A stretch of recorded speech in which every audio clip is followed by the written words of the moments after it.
예, 그럼 오늘도 매력적인 종목 발굴하러 떠나보겠습니다. 주식명가 MTNW 나종식 어드바이저 함께합니다. 어서 오십시오. 네, 반갑습니다. 네, 안녕하세요. 네. 먼저 좋은 정보 황매끼가 꼽은 맥점 키포인트는 무엇일지 화면 통해서 함께 확인해 보도록 할 텐데요. 여전히 어떤 성장주에 대한 기대감들 그리고 썸머랠리라는 단어까지 나오고 있습니다. 좀 어떻게 시장 해석하고 계십니까? 네, 일단 뭐 두 꼭지에서 한번 시장 살펴보면요. 먼저 지수로 봤을 때는 썸머랠리 가능성을 크게 하고 있다. 또는 종목별 흐름으로 보면 성장주가 그것을 주도하고 있다. 네. 예, 이렇게 요약해서 말씀드릴 수 있겠네요. 자, 구체적으로 한번 차트를 통해서 왜 썸머랠리 가능성이 큰지 한번 살펴드리도록 할게요. 자, 먼저 코스피 일간 차트입니다. 이렇게 이제 상승하면서 다시 변곡을 이루면서 우상향을 틀고 있는 모습을 볼 수 있겠고요. 또 사상 최고치 경신을 뭐 이렇게 하루 사이를 두고 왔다 갔다 이렇게 경신하고 있습니다. 좀 더 매크로하게 썸머랠리 가능성이 있는 게 왜 그러냐면 지금 이게 월간 차트인데요. 지금까지 6월까지 양봉이 8개가 나오고 있습니다. 그러면 8개에서 보통 끝나지 않고 9개 정도 357구로 가는 그런 경향이 많이 있거든요. 그리고 아직도 여기서 상승의 클라이맥스가 나타나는 그 신호가 나타나고 있지 않아요. 그러니까 위에서 많이 상승한 다음에 장대 양봉 또는 장대 음봉이 나오면 그게 이제 그 상승을 마무리하는 그런 시그널을 볼 수 있는데 아직 그런 신호가 나오고 있지 않다라는 말씀을 드릴 수 있겠습니다.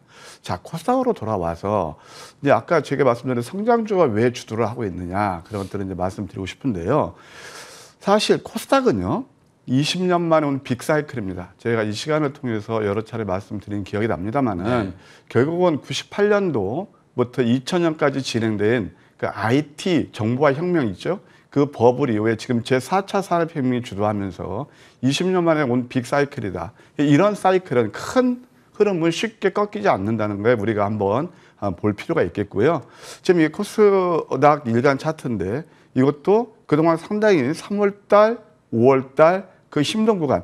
금년 들어서 1000포인트, 코스닥 1000포인트가 1월 달에 한 번 있었고, 그다음에 4월 달에 있었고, 좀 6월 달에 세 번째 시도를 하고 있는데요. 저는 이게 1000포인트를 쉽게 훼손하고 하지 않는다고 봅니다. 그 이유는 아까도 말씀드린 빅사이클이고, 지금 여기서 이제 전고점 바로 돌파를 목전에 두고 있습니다. 특히나 월봉을 보면 제가 지난번에 이런 말씀 드렸죠. 6월 달은 여기서 양선 가능성이 굉장히 크다. 같은 논리입니다. 지금 코스피는 양선이 8개가 나오고 있는 반면에 코스닥은 이제 지난달 살짝 누르고 하나 나오고 있고 또 하나 나올 가능성이 굉장히 커요. 그래서 역시 이제 지수로 봤을 때도 6월달, 7월달 양봉 가능성을 염두에 두면서 우리가 시장에 접할 필요가 있다. 이렇게 말씀드릴 수 있겠습니다. 이제 좀 구체적으로 종목으로 돌아와서 이제 그 성장주가 제가 계속 성장주를 말씀드렸는데 그 논리 거기에서 물론 코스닥은 아니지만 여러분 잘 아실 겁니다. 우리가 성장주가 가느냐 못 가느냐 딱 하나 키포인트가 있습니다. 바로 미국의 10년 만기 국채 수익률입니다. 그것이 지금 보면 1.75%까지 올랐다가 지금 1.48% 왔다 갔다 하고 있거든요. 그러면 제가 이제 그 여러분 차트를 보시면 아시겠지만 벌써 음봉 3개가 나오고 있어요. 그러면 가장 금리에 민감한 성장주가 그 미국 국채 수익률이 음봉이 나오면 이건 역시 상승으로 가겠죠. 그래서 일단 몇 가지 한번 종목들을 볼게요. 자, 일단 성장주는 크게 두 가지로 나눌 수 있습니다. 하나는 패러다임 시프트를 가져오는 성장주, 소위 말해서 그걸 구조적인 성장주라고 그러고 또는 그 경기 순환, 거기에서 등락이 일어나는 경기 순환형 성장주가 있습니다. 그래서 지금 이제 보게 되면 대표적인 게 패러다임 시프트를 가져오는 게 바로 소프트웨어예요. 2013년에 예를 들면 이런 섹터에서 많이 상승이 났는데 저도 어제 깜짝 놀랐습니다. 자, 카카오 물론 거래소지만 이것이 소프트웨어 쪽이죠. 그러면서 이렇게 또 신고가 17만 원을 돌파했고 방금 전에도 말씀 나눈 거 봤습니다만은 결국 네이버도 어제 8% 넘게 급등하면서 이것도 이게 다 결국은 소프트웨어 쪽이란 말이에요. 이것뿐이냐? 그다음에 이제 또 뭐 환경, 뭐 에너지 그런 것들 KT ETS 이것도 성장 섹터로 볼 수 있는데 바로 황매기가 포착한 게 여기 있는데 벌써 그 몇 거래일 동안에 벌써 100% 가까이 수익이 나오고 있어요. 96% 정확히 올라오겠는데 이런 것들이 다 성장 섹터다. 그다음에 이제 델타 변이 바이러스가 참 문제가 될 텐데요. 이것도 역시 시장 같은 것도 참 묘합니다. 이게 뭐냐면 주식을 하다 보면요. 이제 저기가 황매기가 저점 몇 점을 공략한다 그런 얘기를 하잖아요. 그럼 이렇게 바닥을 다지면 꼭 이상하게 뭐 닭이 먼저인지 계란이 먼저인지 모르겠지만 모멘텀이 나오면서 주가 상승이 돼 있죠. 그러니까 어찌됐든 시젠도 어제도 이제 급등이 나오면서 이렇게 올라가고 있고 또 바이오에서도 뭐 사실 우리가 여기서 공략해서 한 190%까지 수익이 난 종목이기도 합니다만은 바로 3D 바이오 프린팅에서 탑픽인 TNL 바이오텍 같은 것도 여기서 저점 대비 계속 상승하고 있단 말이에요. 바이오 섹터는 계속 보여야 될 그런 섹터라는 말씀을 드릴게요.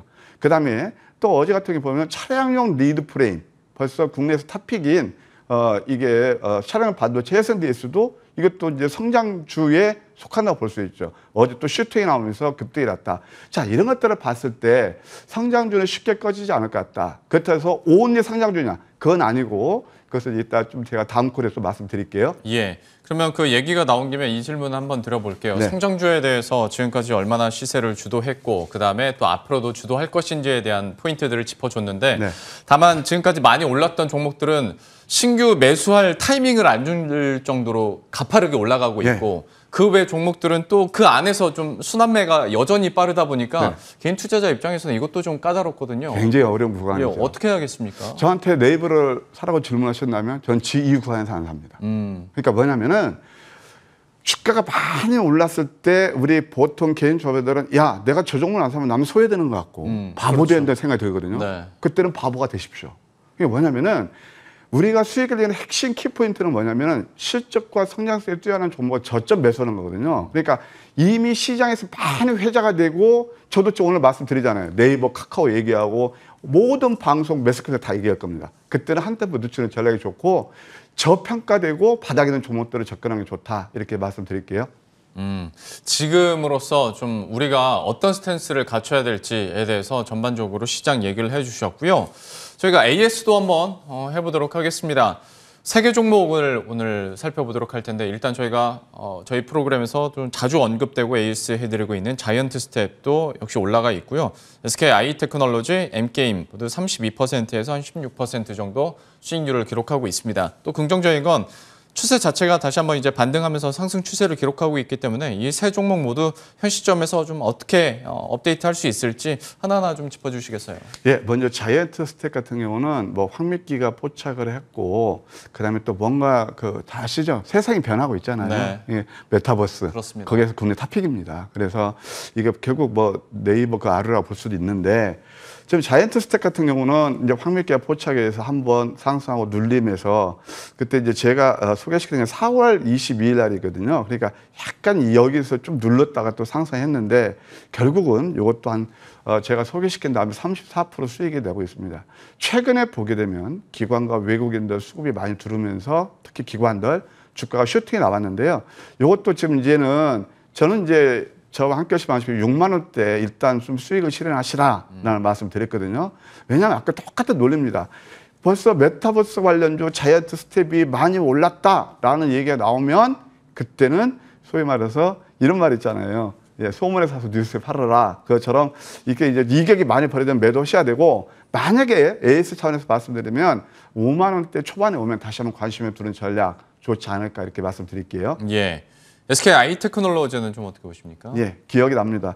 그때 김영랑 앵커께서 야 이거 그때 손해 많이 본 종목인데 지금 덜어도 돼요? 제가 이제 그 기억이 나거든요. 그때 좀 약간 이게 맞나 약간 그런 그러셨죠. 느낌이 있었죠. 예, 예. 그냥 남들이 가지 않는 뒤어깨에 꽃길이 있는 거죠. 예. 항상.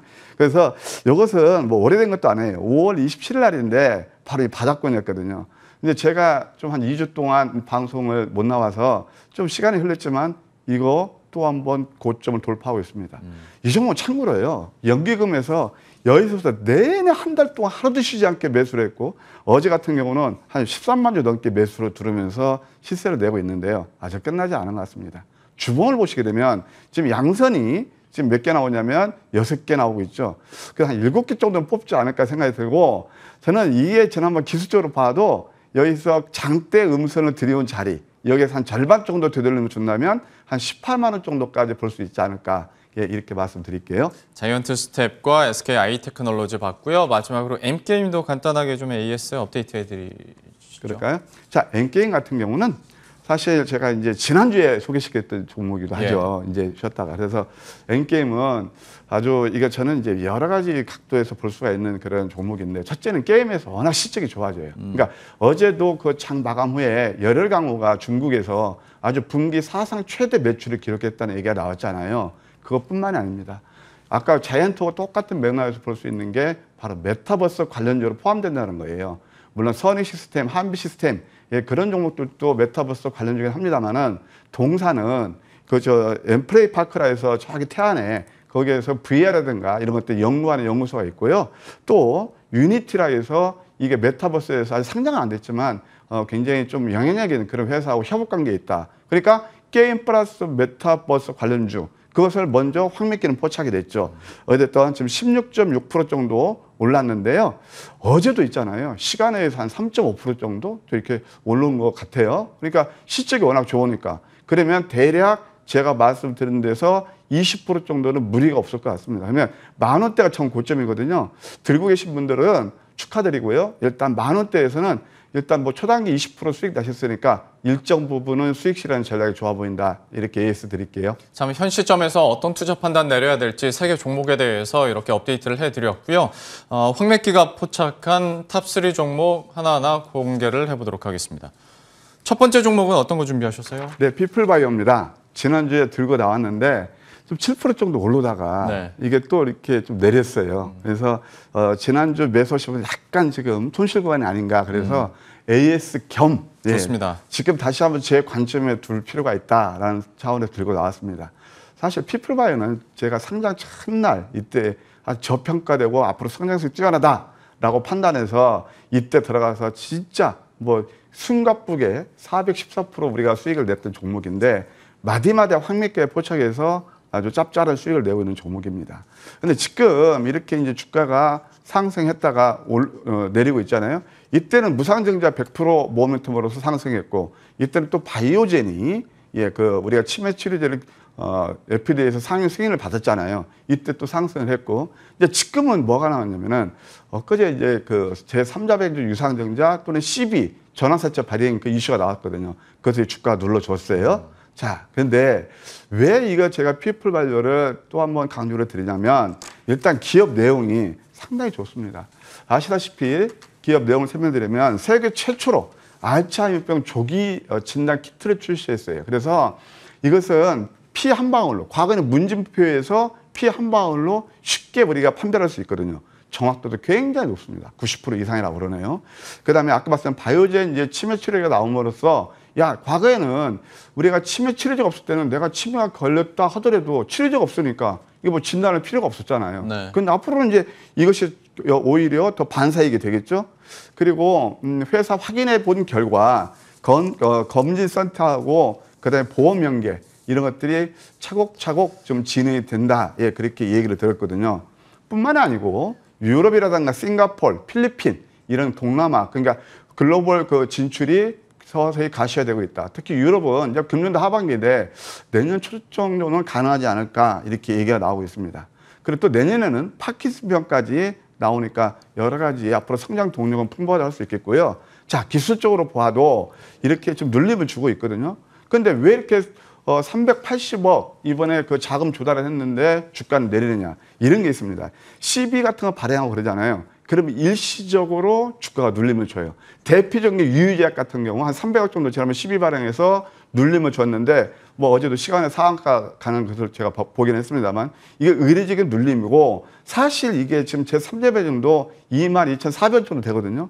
그러면 제가 만약에 투자자 입장에서 생각하면 예를 들어서 지금 23,000원 했는데 여기에서 이거 매도할까요? 그래서 이것은 의례적인 눌림이다라고 볼 수가 있겠습니다. 그래서 그동안 사실 이 회사가 캐시카가 뚜렷하지 않았거든요. 공모 이후에. 그러면 자금 조달도 이제 풍부해졌고 앞으로 또 자회사까지 설립한다고 그러니까 눈여겨볼 필요가 있다. 주봉을 보셔도 이번 주 만약에 올려주면 양선 가능성 뭐 누른다 하더라도 크게 누르지 않을 거예요. 그 다음에 또 월봉을 보시게 되면 우리가 한번 이번 달 6월 달 누르면 7월 달은 좀 시세를 낼 수 있지 않을까 이렇게 AS에 드릴게요. AS 겸 다시 재편해보는데요. 가격 전략을 말씀드리면 시초가에서 22,500원가 매수 좋고요. 목표가는 3만 원, 손절가는 19,000원 하회시하는 전략 제시해 드리겠습니다. 피플바이오에 대해서 재공략 전략이 나왔습니다. 목표 주가 3만 원에 손절가 19,000원으로 다시 한번 관심 있게 보도록 하겠고요. 바로 두 번째 종목으로 넘어가 보죠. 예, 두 번째 종목 어떤 거 준비하셨어요? 예, RF 머트리얼즈입니다. 예. 그래서 아까 이제 제가 말씀드린 4차 산업혁명 중에서 많이 오른 거 매수하지 말고 바닥에 있는 종사자. 그래서 이 회사 간략하게 소개시켜드리면요. 그 5G에서 좀 제가 좋게 보는 종목이 몇 가지가 있는데 인와이어, 다산 네트워크스, RFIC 뭐 이런 것들을 저는 좋게 보고 있거든요. 그 자회사입니다. 지분은 54% 보유하고 있고 이제 최근에 RFHIC에서 뭘 했냐면 이제 전력 반도체를 하겠다. 그래고 합작회사를 설립했어요. 그러면 거기에 들어가는 게 지라칼륨이라고 있습니다. 그 GAN인데 거기에서 꼭 우리 케이스 역할하는 패키지가 들어가요. 그래서 100% 납품하는 게 바로 RF 머트리얼즈가 되겠습니다. 그다음에 이뿐만 아니고 의료용 레이저 모듈이라든가 그다음에 수소차, 전기차, 파워 모듈, 히트싱크 이런 이거 분야에서 역시 성장 동력을 확보했다 이렇게 할 수가 있겠습니다. 또 이렇게 뭐냐면은 또 뭐 그 다이오드 칩 국산화 과제도 이렇게 수행하고 있는 그런 회사가 되겠습니다. 자, 기술적으로 보게 되면 이평선 밀집 구간에서 계속 횡보하고 있죠. 그러면서 이런 이제 저는 항상 그럴 때 우리가 주식을 들어갈 때 아랫방도 생각해야 되는데 좀 지지력이 좀 튼튼한 것 같아요. 그 다음에 또 캔들을 보아도 이제 어제 강세 잉태형 정도 나타나서 윗방이 열려 있다라고 볼 수 있겠습니다. 어제 또 테슬라가 많이 올랐잖아요. 네. 그러니까 2차 전지도 오늘 좀 관심에 둘 필요가 있는데 이건 이제 일간 차트도 이렇고 또 주봉을 한번 보실까요? 주봉도 이번 주 음선을 나올 가능성이 있어요. 그럼 오늘로 내일 거래할 때 저점 놓을 때 모아놓으면 다음 주는 양선 가능성이 있습니다. 그래서 월봉을 보아도 좀 7월 때까지 볼 수 있는 종목이다라고 말씀을 드리고 가격 전략을 말씀드리면 시초가에서 낮을수록 좋습니다. 한 3만 원 정도 매수하시고 목표가는 단기적으로 한 3만 4천 원 바로 정고점이네요. 이 정도 보시고 손절은 26,000원 하회시하는 전략 좋아 보인다 이렇게 말씀드릴게요. 두 번째 종목 RF 머트리얼즈 가격 전략 아래 나가는 대로 저희가 정리를 해봤고요. 마지막으로 세 번째 종목은 어떤 겁니까? 예, 뭐 가치주라고 그럴까요? 산업재에서 좀 누른 종목, 예. 바로 2구 산업입니다. 잘 아시다시피 그 동 관련해서는 구리 관련해서는 풍산이 대장인데요. 이제 스몰캡에서는 2구 산업도 나쁘지 않다. 예, 그래 들어왔는데 동사는 동 제품 그 아변 업체입니다. 구리 가격 상승에 따라서 당연히 수혜주가 될 것이고요. 실적이 상당히 좋으네요. 1분기 매출액이 788억에 영업이익이 78억. 장사 잘하죠? 자, 일단 기술적으로 보시게 되면 이것도 마찬가지입니다. 상승 다음에 눌리면서 이평선 밀집에서 역전되만 최소 도지 이렇게 나오면 일간 차트보다 상승 가능성이 크고요. 주봉을 보셔도 이것도 똑같은 논리. 양음, 양리 나오면서 이번 주 살짝 뭐 양선이 크게 나올 수도 있고 누른다 하더라도 다음 주는 또 한번 양선을 바라볼 수 있는 자리. 예, 역시 또 월봉 또한 그러합니다. 따라서 이 종목 가격 전략을 말씀드리면요. 시초가에서 시청자 여러분, 방송 나왔다고 무조건 추격 매수하지 마십시오. 낮게 할 때 매수하십시오. 높게 추격하면 뭔지 아십니까? 음선이 나올 가능성이 많기 때문에 그래요. 이게 또 한번 당부드려요. 그래서 이것은 시초가에서 4,250원 정도 매수하시고요. 그다음에 목표가는 5,000원 정도 이것도 정고점, 손절가는 3,500원 하회시하는 전략 제시해 드릴게요. 매수 타이밍에 대한 당부와 함께 2구 산업에 대해서 목표 주가와 손절가, 가격 전략까지 이렇게 마무리를 지어보도록 하겠습니다. 주식명가 MTNW 나종식 어드바이저와 함께했습니다. 오늘 말씀 고맙습니다. 네, 감사합니다.